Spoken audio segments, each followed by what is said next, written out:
Well, hello. As promised, I am back with A Whimsy Girl's Christmas by Hannah Lynn. This is the Reindeer Girl. Let me pull out my chair and get comfortable with you. And still have not decided on the hair. And I will be doing her interspersed probably with some of Rooms of Wonder, Johanna Basford's new book, but I did want to come back in and do some here today. So I've got two greens. We have the lime peel. If you remember, we talked about colors 2 sessions ago. This is 1005. And then we have moss green, 1097. And I am going to use this for my tree. Now my tree has snow on it. See the snow here? And then here. So the snow is dripped over the top. Okay? So I'm going to color with my lime peel right through here.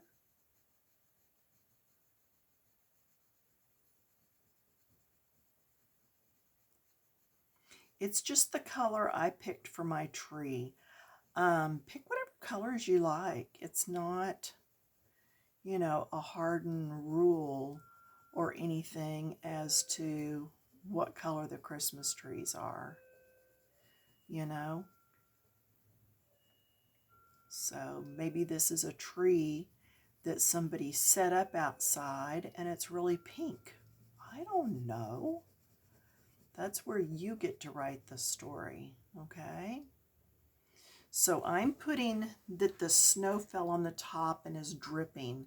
You could have done it reversed. You could have done this is green and this is the snow down here. Just because there's harsh edges like right here, that's why I decided to put the green at the base instead of the snow at the base. To me, that's just the way it comes out. So now I don't know how many of you watched the video on how to use your gray, cool gray, warm gray, and French gray, but that's going to come in handy today. I don't think any of my regular folks even commented on that video, so maybe it's stuff y'all already knew. If so, that's okay too. That's all right too. So, getting the color on, not worried about being super neat or anything. For now, I'm just getting that first layer of color. But with this being green, which gray do you think I would use? Is it French, cool, or warm?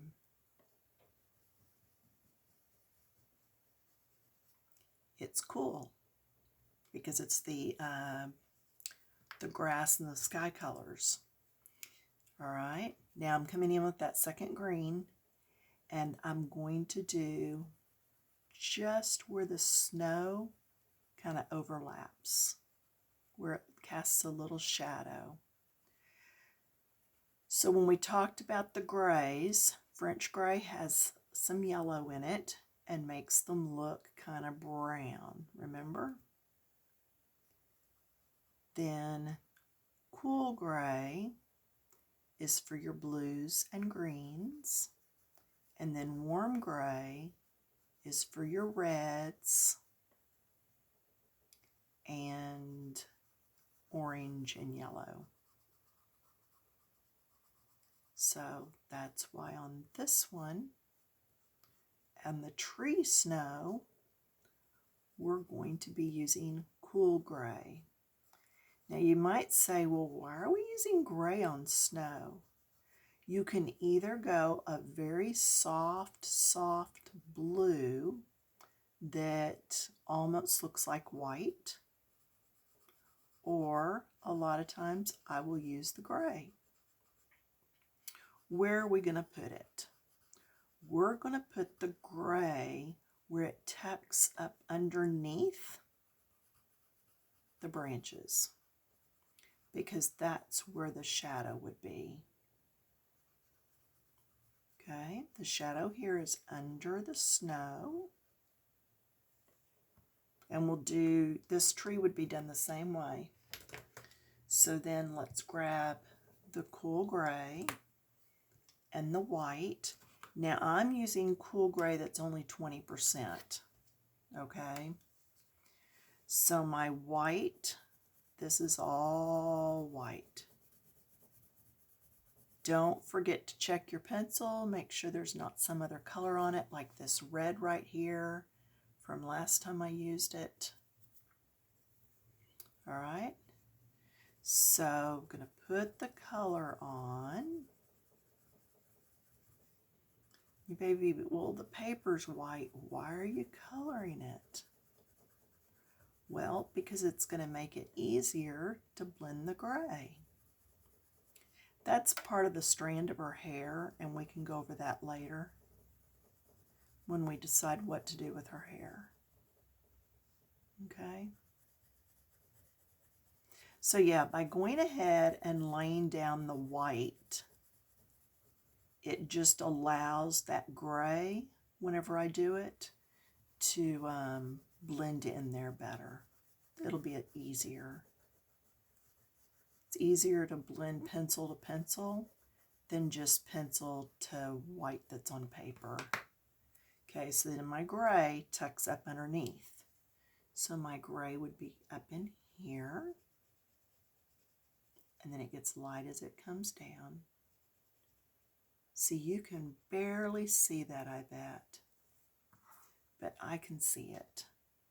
So I will lift in just a minute and show you what I've got going on here. It's just ever so slightly. But remember, sometimes it's these little details throughout a page that really make the difference.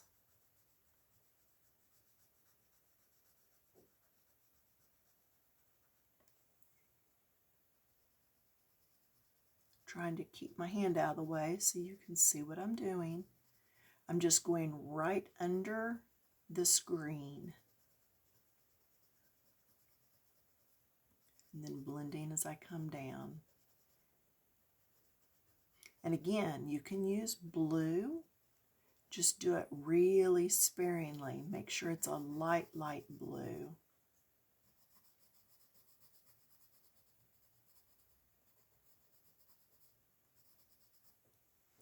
All right, so again, this is barely on there. Can you see the gray? The gray is just right here at the edge. Just barely. Just enough to look like it's that shadow. All right? Now, I'm going to skip the other trees. They're all done the same way. So look and see where your trees are. This looks like probably a big tree back here. The clue is these jagged edges look just like these jagged edges. All right? So let's look at that candy cane. Candy cane's red. So we're going to change to warm gray 10% with our white. Okay. Now this is also a place where you could stripe it red, white, green, white, red, green. You know, you could stagger your colors. I am going to probably come back with a green gel pen and do the tiny stripes in green gel pen that glitter. Okay, so for now, I'm going to pull these two same greens again, and I'm going to use them. So even though I'm doing this, know that I'm probably going to come back with a gel pen. But this just helps mark it to remind me what I'm doing. So all these skinny ones are going green.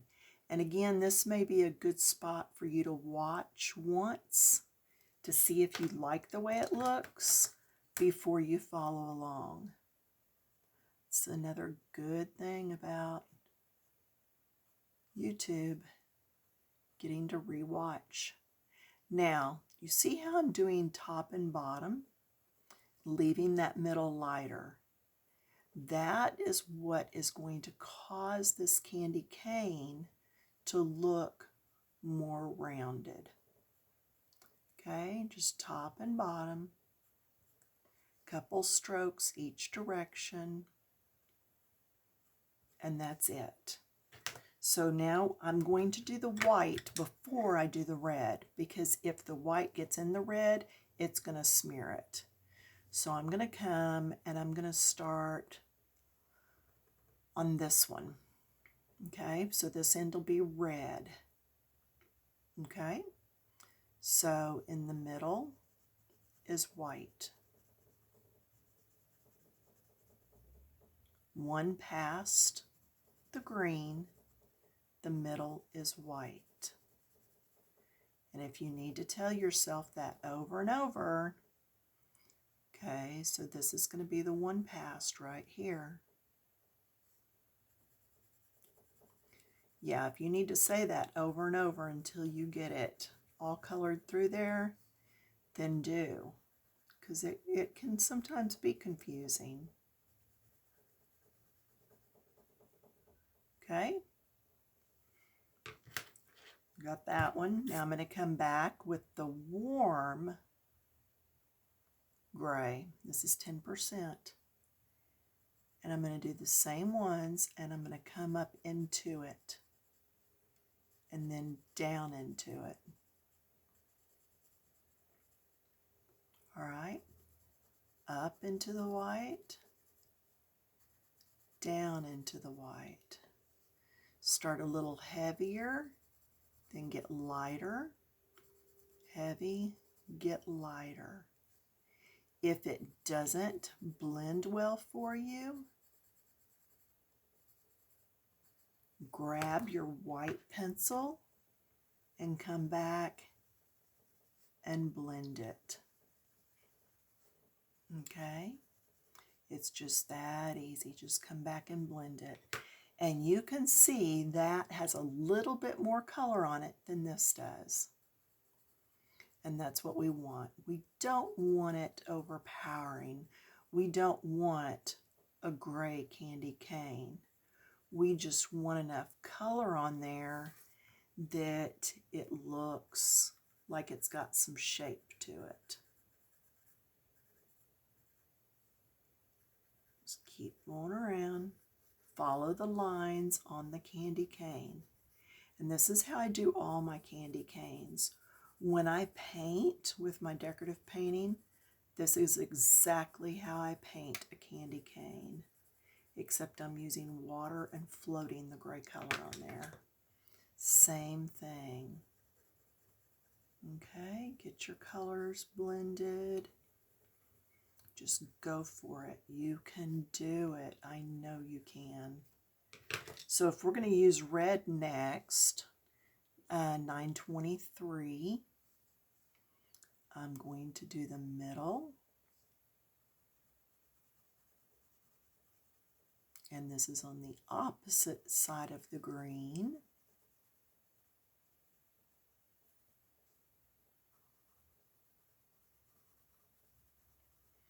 Then we've got a darker shade of red or a burgundy, and that's what's going to go on the outside edges to make our cane look rounded. Doing candy canes are one of the easiest things there is to do.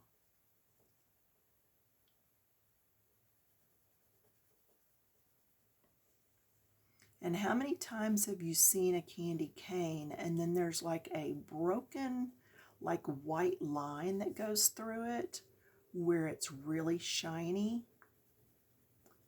I'm going to show you how to do that too. Okay? Now, when you get ready to do that line, you can do several different things.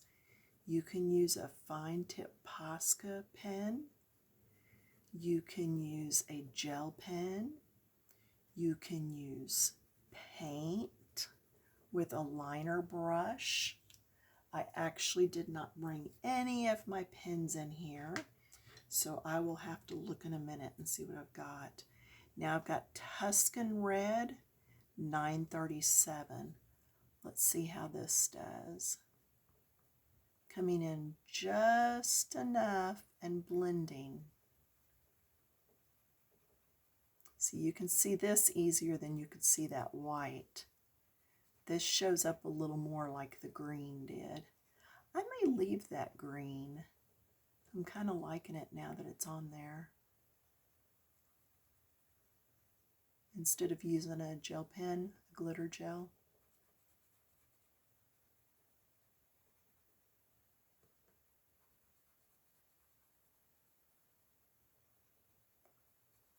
So deeper at the edge and then lighter as you're coming in. This paper does have quite a bit of tooth, so I have quite a bit of white still showing through. If I wanted to come back and do a lot of blending with my first red color that I used, I could do that and work on getting all that out. I'm just not that particular about it right now, so I'm not going to worry about it.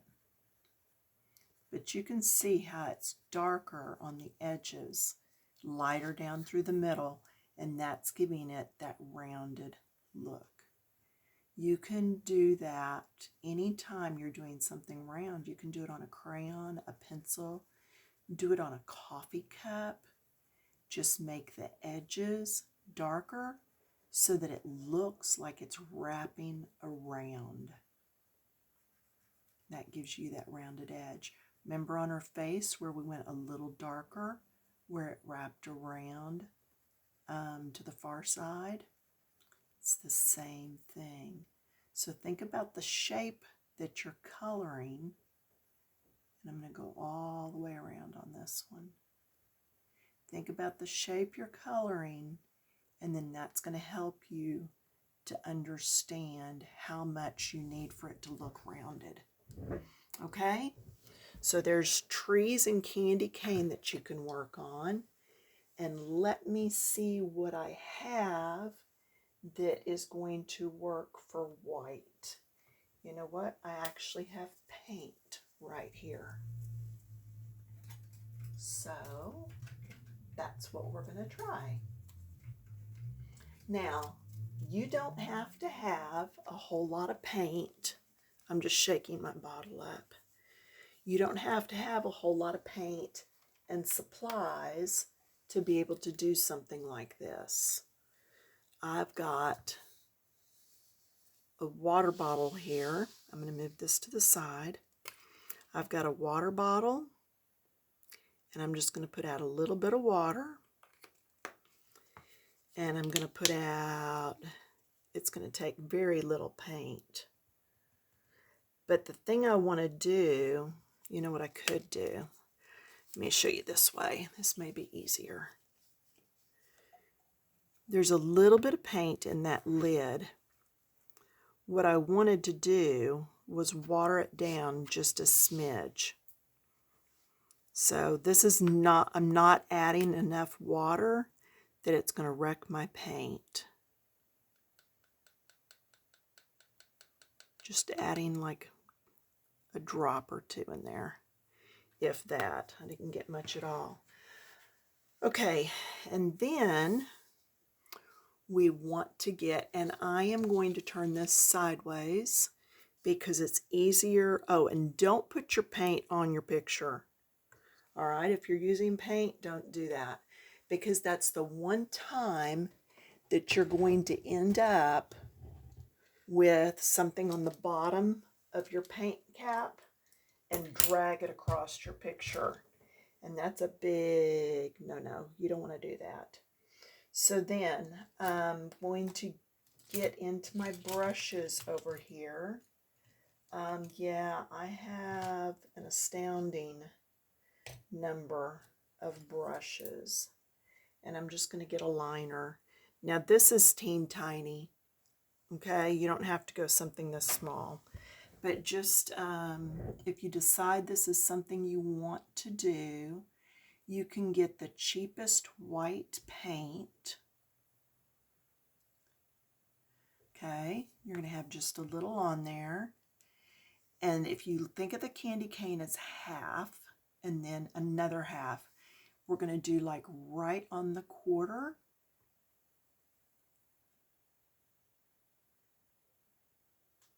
And then don't worry about your line being totally straight. Don't worry if you have like some dots where your brush skipped along, broken lines, all that kind of thing is fine. Okay? And you can see how easy that was. It's just drawing a line.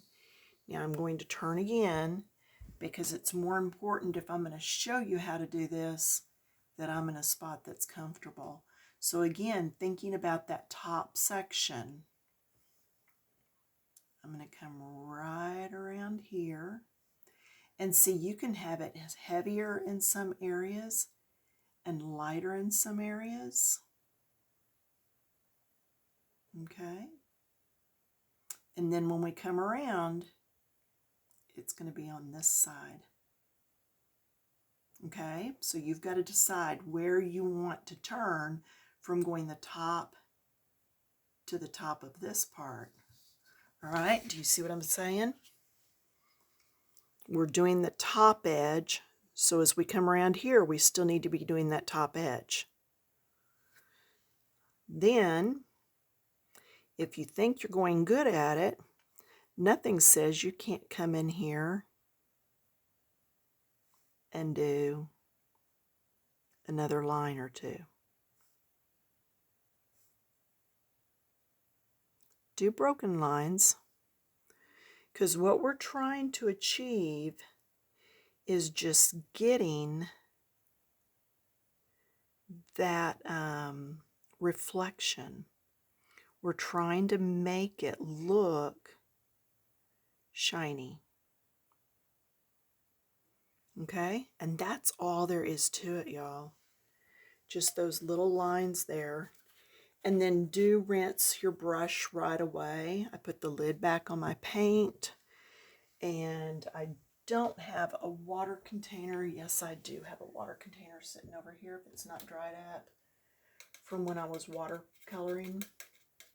So, yeah, you just hear me rinsing my brush. Take care of your brushes. Rinse them right away. If you don't, they'll be trash.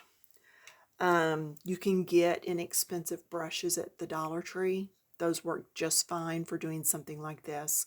Or even a toothpick. Yeah, you're just going to have to dip it in the paint more often and then just scratch your line across there. Okay? So that takes care of those items.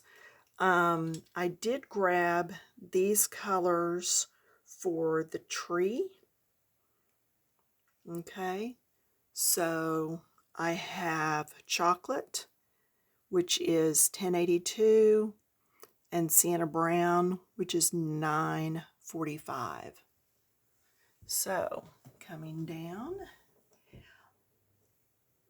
and I'm just going to start coloring in. Now, when I do trees, I like to kind of just stay really loose.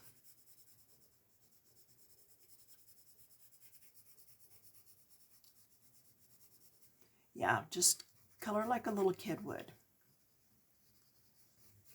Because the thing is, branches are different colors, right? I mean, trees, they're not just one solid brown. There's lots of different shades. So what I'm going to do is come in here with one color. And then I think that's part of the sky poking out. I'm not real sure. That might be another branch in the back. Let's say it's another branch. Why not? Okay, then I'm going to come in with my second color. And I'm going to go again.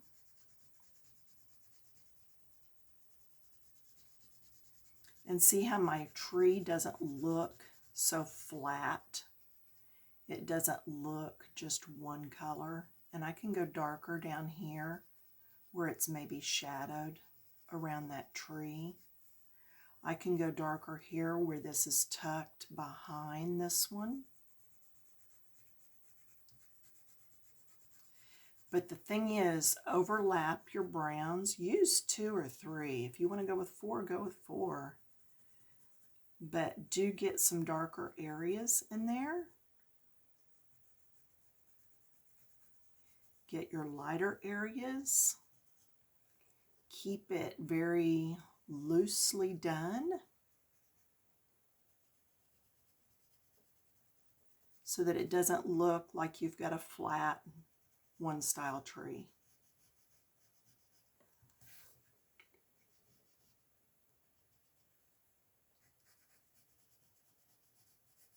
Like I said, trees can be really easy. Just grab some browns and start in. Now I'm trading back to that first brown I used, the 945. And I'm just going at it again. Just really trying to keep it mixed up. And I think I like it with some of the white paper showing through.